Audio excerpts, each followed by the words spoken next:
So here's what I've been up to. I've been working on some old planes. It's a Stanley Bailey number 4, and I've also acquired a number 6, which is considerably bigger. Made in the USA, made in England, both with some fairly serious problems. This one completely filthy and clagged up, a piece missing out of this edge. You can see this grey here is done with JB Weld epoxy. I formed it up with some cardboard and shaped it once it had gone off. Quite a neat job. I don't think it's structural, I don't think it matters. Brazing a plane requires you to get it very hot and can warp it. In any case, I don't think that the chip was particularly structural in any case, although I may be wrong. JB Weld is supposed to be very strong according to the packet, and it certainly gives that impression. I've used it before and found it to be very, very hard indeed once it's gone off properly, which can take a while. So this one's a ripper.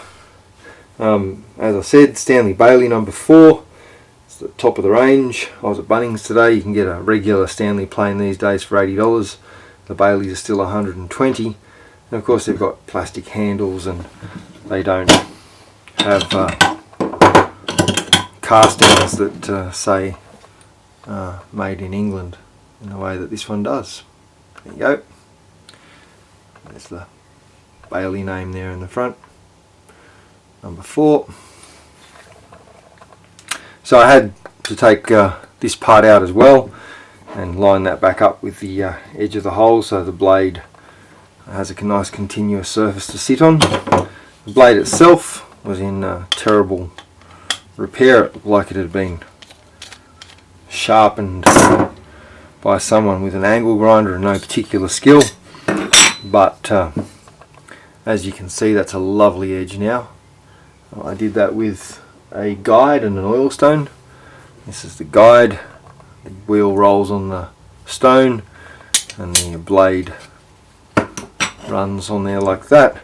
The side here, it tells you the different distances you need the blade protruding to get different angles. I think it's supposed to be 25 degrees and then 30 at the end just to give it its edge, but I did the whole edge at 30 degrees and that was more than enough work, and just turned it over and just gave it a slight finish on the back to give it what is a dangerously sharp edge, I'm pleased to be able to say.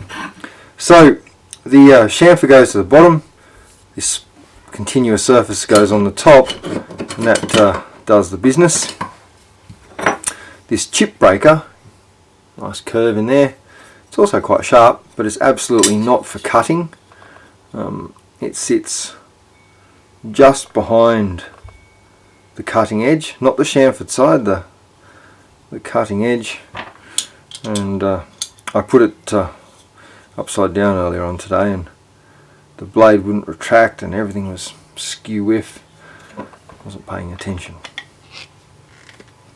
So yep, just behind, and that goes on there. Now before I put that on there, it's very clever. This little disc here sits in this slot and lets me get the blade perfectly aligned with the body of the plane if it's a little bit out, and this little tag here is attached to the brass wheel underneath the plane, and it's got a left-hand thread on the wheel, which used to confuse me, but I now know clockwise drives the blade in and anti-clockwise pulls the blade out, which makes perfect sense. I just need to ignore the fact that the little knob's moving in the opposite direction to what I think it's going to. So yep, turn it clockwise and the blade goes in. Perfectly sensible. I guess that's why they use the left-hand thread. So that pops over there. This little tag comes through here.